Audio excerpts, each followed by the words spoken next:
everybody's kind of having to rebuild their offensive line, and you're one of the guys coming back that's played a little bit. What are you doing during the spring to try to help these younger guys along? I'm sure it's a big learning curve for them. Right. I'd say right now we're focused on the basics. One of the models we have in our O-line room is flawless execution of the basics, and you really can't go anywhere without starting there.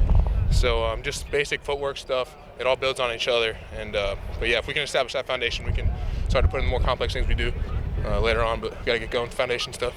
Now, you guys lost some outstanding guards. First and foremost, tell me, how much reps did you get? I know EK didn't probably come out a whole lot, but were you able to get some game repetitions in meaningful action last year? I started against UConn when EK hurt his elbow.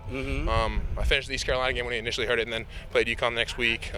Here and there, he was a very good player, but he played so much, kind of got to him as a senior. He was sort of beat up a little bit. So, but yeah, at the end of game, probably 7 or 8 of the games I played, and so yeah, it was a valuable experience.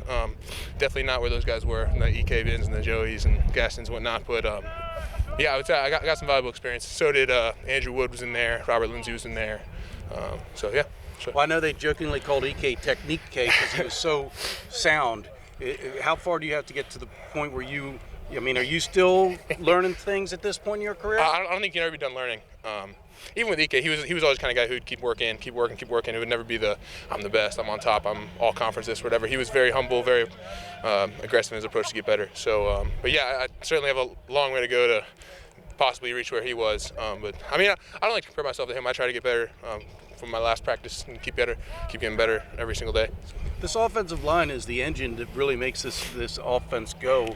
If you guys aren't in sync and getting movement and getting the holes and getting the blocks you're supposed to, it doesn't matter who else is back there carrying the ball. Can you talk about the responsibility that's upon your unit?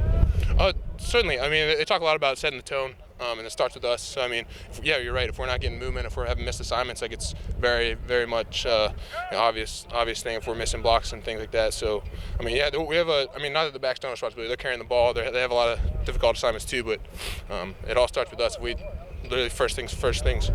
So if we don't block guys in front of us, things aren't going to go well for our offense. Now, I've been told that in the past, over time, you get to know the guy next to you so well that you know what he's going to do, how he's going to move. I'm sure that's not there yet, and you hope it comes by the second or third game of next year. But can you talk about that and how important that there's a chemistry that develops, isn't there? Certainly, and especially it starts to develop now in these spring practices. A lot of it's just basics that we're working on, but they're also working on conditioning us, and you saw it in fourth quarters too.